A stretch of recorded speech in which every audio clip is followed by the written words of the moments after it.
Digital sovereignty isn't abstract anymore. It's national. And it's personal.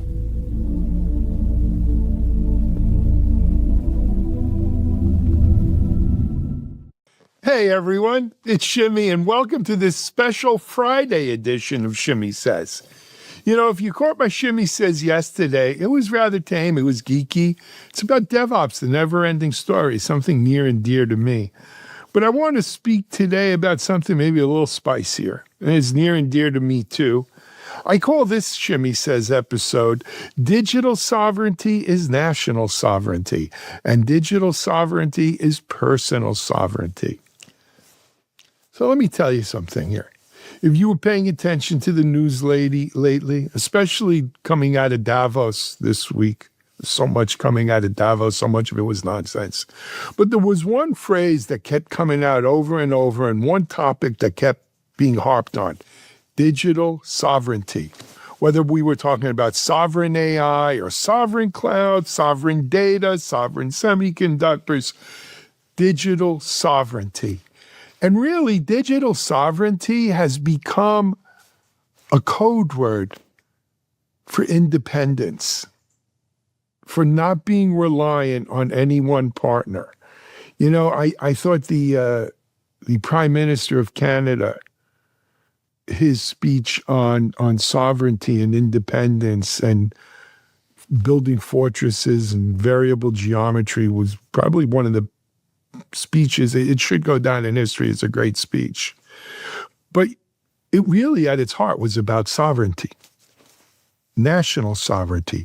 Every country needs to be able to be self-sustainable and not dependent on any one other country. They've got to be free to make the choices that's best for their own country, but working together for the good of the world.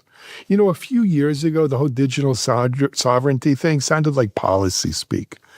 But today, I'm telling you, my friends, it's kitchen table conversation for world leaders, and it's kitchen table conversation for you. Because digital sovereignty is national sovereignty, and digital sovereignty is personal sovereignty. It's about your freedom, about your privacy, about who controls you. And this didn't happen by accident. What we're seeing going on right now in this world is a reckoning. Countries are waking up to the fact that their digital future, and their digital future is their future. There is no separating digital future from the rest of your future. It is your future. They're realizing that they can't sit entirely in someone else's house anymore. Frankly, especially when that house is halfway across the world and there's a crazy landlord that keeps changing the rules.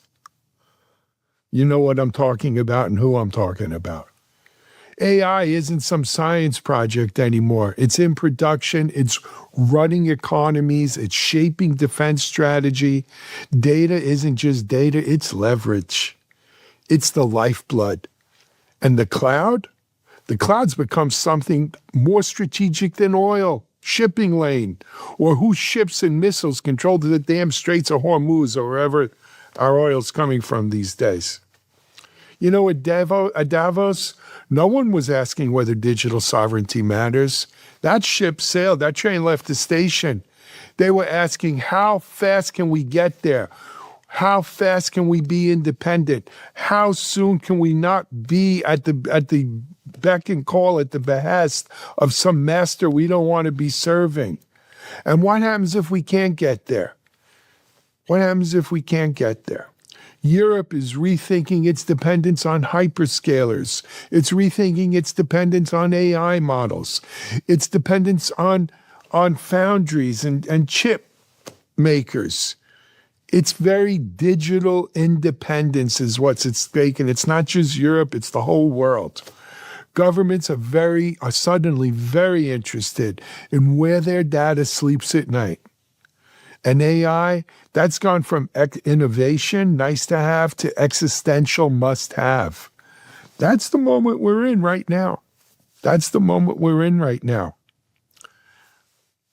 I'm going to open up here, not that Shimmy isn't always opened up, but I'm going to get personal and vulnerable with you right here. I get it. I understand why digital sovereignty is necessary in today's crazy world. I do. I really do. I think you do too. But it makes me incredibly sad. It makes me sad. It makes me sad for the world order and the stability that I grew up believing in, that gave so many people rise above poverty, rise above hunger, created the biggest middle class and probably the most peaceful time in the history of humanity. I'm sad that we seem to be losing that. I'm sad for the internet that I saw blossom before my eyes as this big, beautiful equalizer that let me talk to anyone, anywhere in the world, from China to Australia to Singapore to Europe to my friends in Marrakesh, Morocco. It made the world smaller. It made the world better. It made the world not meaner. You realize it really was a small world after all. It made the world better. I'm sad that early dream, maybe it was naive, sure, right? As a child of Star Trek, that we could actually reach out for the stars together. That technology would help us bridge culture, help us bridge differences, build something bigger than just borders and flags. For a little while there, you know what? It sure felt real. It had me fooled. Probably had you fooled too. We grew up believing this if you're at that age, Gen X, boomer. But let's not kid ourselves. From the moment the internet went commercial, some governments knew exactly how dangerous it was. It wasn't dangerous to their people. It was dangerous to them, to themselves. Because if your citizens can see how other people live, if they can compare notes, if they can realize that things don't have to be the way you tell them they do, then that's a problem, especially if you're a tyrant. Because once people see what's possible elsewhere, tyrants don't last very long. I'm reminded of Thomas Friedman in his Flat Earth book. Everybody wants to live an American lifestyle. They may not want to be an American, especially today, but they want to live the American dream. And there's nothing the matter with that. So what did these tyrants do? They built walls. They did what tyrants always did. Today, those walls are firewalls and filters and walled gardens. Call it whatever you want. But they locked it down to hold on to power. And as soon as people rise up, the first thing they do is they lock it down even tighter. We see it in China. We saw it in Iran this past couple weeks. But you know what? Other countries, they didn't lock it down. And when their people saw what was possible, when they saw the freedom, the opportunity, a different way of life that could be possible, governments fell and history changed. I was a child of the Cold War. I saw the Berlin Wall come down. I saw the New World Order come together. And you know who brought it about? Regular people, individuals yearning for what we all yearn for. Food, freedom, privacy, safety, freedom.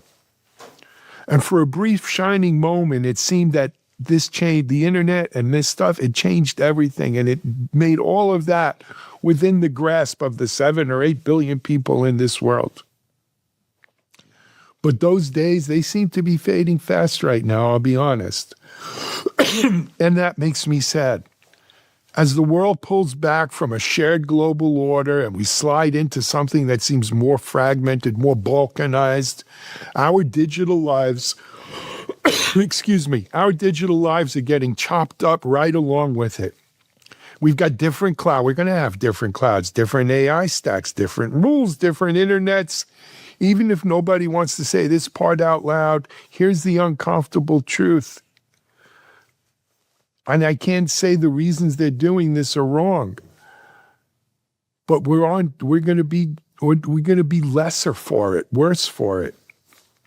Some nations are doing this because they don't want their supply chains held hostage. I can't blame them. Fair enough. Others want to protect their citizens from foreign laws that don't reflect their values. Again, makes sense to me. And some look at this and say, this is about national security. This is about our very survival as a people, as a nation. And they're not wrong either. However, it doesn't make me any less sad for what we're losing in this bargain. But I'm not blind to the what's going on and why it's happening. It's history. This is humanity. So I accept it. In this new era, every nation has to have the right to build its own digital fortress. As I said before, Mark Carney, the PM of Canada, he said it straight. Sovereignty now means resilience. But let me put it even plainer. Digital sovereignty today is national sovereignty. You can't be a sovereign nation if you don't have control over your digital sovereignty. But wait, I'm not done because there's more. Because here's the part that doesn't get said in all of this digital sovereignty, national sovereignty talk. As important as it is for the nations of this world to control their AI, to control their infrastructure, to control their data, it's just as important for you and me to control ours. Digital sovereignty isn't just national.